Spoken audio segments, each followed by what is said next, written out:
that might be on your mind with respect to what my position would be as a senator. Yeah.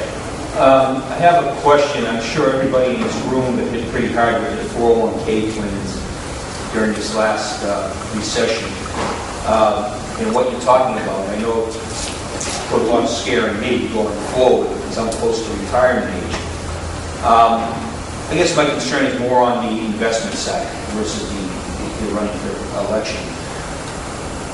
What can people like us do to help protect what we have left before it gets worse the way you're predicting? Yeah, what you have to understand is where the government plans on getting the money to finance, the stimulus, is by looting the savings of people who are retired.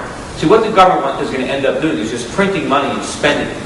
But when they do that, when they expand the money supply and they spend that new money into circulation, what they're doing is they're stealing the purchasing power of the money that's already in circulation. So if you have a lot of dollars in a 401k and government bonds or some type of investment, those dollars lose purchasing power because the purchasing power you lose is financing the purchasing from the people who get the money from the government. There is no free lunch. The government can't spend money without taking it from its citizens. It can either do it honestly through taxation or it can do it dishonestly by creating inflation. And that's what the government's going to do. So what you need to do, and what I've already done personally and what I've been doing for my clients, is getting rid of U.S. dollars before they lose their value. By converting your dollars now into other currencies, whether it's a Swiss franc or the Australian dollar, Canadian dollar, Norwegian krona, into gold, into silver, into things of real value that the government can't debase, or looking outside the United States, looking at investment opportunities in other countries that are not on this path to financial ruin, and trying to protect your wealth. We had something similar in the 1970s. I mean, we were not nearly in as bad a shape as we are now, but we had reckless monetary and fiscal policy, and the result of that was that the dollar lost 2/3 of its value in the 1970s. The Swiss franc went from 23 cents to 75 cents. Gold went from $35 an ounce to $850. Oil went from $1 a barrel or $3 a barrel to $30 a barrel. So prices went through the roof. People that protected themselves in the 1970s from what was going on under the Johnsons and the Kennedy and all that war on poverty, guns and butter, Vietnam, we did a lot of irresponsible things. If you understood the threat, you protected yourself. Fortunately, we did the right thing in 1980. We elected Ronald Reagan, and he appointed, and he had Paul Volcker, and a combination of tight money and control of government spending and tax cuts saved us. But unfortunately, all it did is grant us a reprieve because we didn't really complete the job that we needed to do. We let government spending run unchecked again. And now we face a similar situation. The people who are smart enough to get their money out of dollars and into real things, I think, will financially weather the storm. What is an unknown question is, will we do the right thing at some point in the future to prevent complete collapse? I don't know. I think the best chance we have of heading it off is for me to be in the government. Because right now, I don't see a single senator who's in office that really is committed to stopping this from happening. They don't even think it's possible. They think as long as there's unemployment that they can print all the money they want and it's not going to cause inflation. It's not, and that's wrong. Inflation is not caused by people being employed. It's caused by the expansion of money supply. In fact, the worst inflations historically take place when there's high unemployment. Because when people are working, they're producing things. That keeps costs down. If people aren't working and just printing up money, prices are going to go through the roof. So the people don't understand that. So you've got to organize your finances now. You don't want to be a creditor in dollars. You don't want to own things like U.S. Treasury bonds because there's only two choices. Either the government's going to default and you're not going to get paid anything, or they're going to run off money from the printing press and give you money that has little value. So you protect yourself. You prepare for the worst, which is what I've done. I'm hoping for the best. I'm trying to go to Washington to try to alter this trajectory to prevent the worst case scenario. But you know what? It's still a long shot. We are on a very destructive course as a nation right now, and it's going to take a lot of political will to turn it around. Because right now it's like Washington has lit a fire and the country is burning. And all they can think of is, well, let's pour some gasoline on the fire to put it out. And the more gasoline they put on the fire, the bigger it gets. And they don't make the connection between the gasoline and the fire. All they know is, geez, the fire's bigger, give me more gasoline. And they keep pouring it on there. And I want to try to go there and wrestle that can of gasoline out of their hands and convince them that what they're doing is wrong.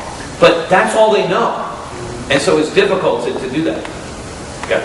Just a curiosity question.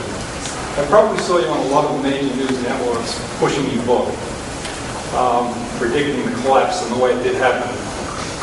And most of these high-powered financial analysts were laughing at you, didn't believe you. What are they saying to you now? Especially when you're Bonnie Frank and Chris Dodd saying Fannie Mae Mac's in the best shape it's ever been. Well, I mean, the funniest thing, one guy, Art Laffer, who I had an interesting debate with on Larry Kudlow's show, and it was mid-2006, and the question was, will there be a recession in 2007? And I said, I don't know if it's going to start in 07 or 08, but it's going to be horrific, it's going to last for years, not quarters, and I explained exactly why. I said the housing bubble is going to burst, the stock market's going to go down. I mean, I explained exactly what was going to happen, correct? And Art Laffer said, I disagree completely. The economy's never been in better shape. There's nothing bad that's going to happen. It's blue skies as far as the eye can see. We have the greatest monetary policy ever. Anyway, I just saw him on a radio show, and someone called him on that, and he said, no, Peter Schiff was completely wrong. I was right. And he said, because everything was great in 2006. We did have a great economy in 2006. It was fantastic. It didn't go wrong until 2008, and therefore Schiff was wrong. I mean, it's the fact that he still thinks the economy was good. My point in 2006 was that we had a phony economy.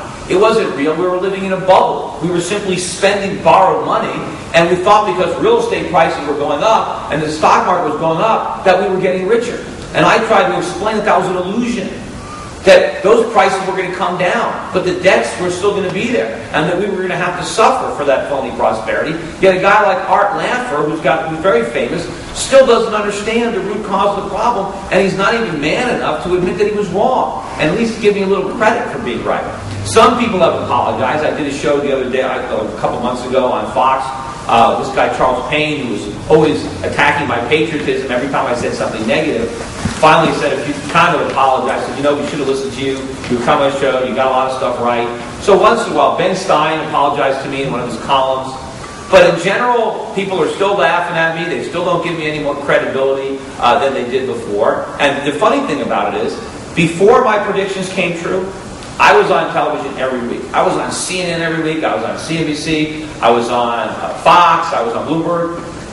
Now I'm still on, but not nearly as often. I've only done CNN once since Obama's been president. They had me on every week when Bush was there, because they loved it when I criticized Bush, but they hated when I criticized Obama. I think Fox doesn't want me on anymore because I embarrassed all their other hosts. So they like to pretend that nobody could have seen this coming. When the reality is anybody could have seen it coming if they were thinking straight. I still do some CNBC, but it's different shows. I do this Fast Money show a lot, but some of the shows I used to do all the time, like Spot, they don't have me on. So, but the news shows. So you would think I would get a lot more press because I got it right. Instead, I actually get less. So why don't we break off here because we have to get going? And you can take any other questions. Or if you have any questions, talk to Peter. Yeah, and remember, if you're interested in supporting my campaign, there's these flyers. My website is schiffforsenate.com. And my headquarters are in Milford. If anyone wants to stop by and meet any of the campaign staff, volunteer to help. We also accept donations. I don't find them.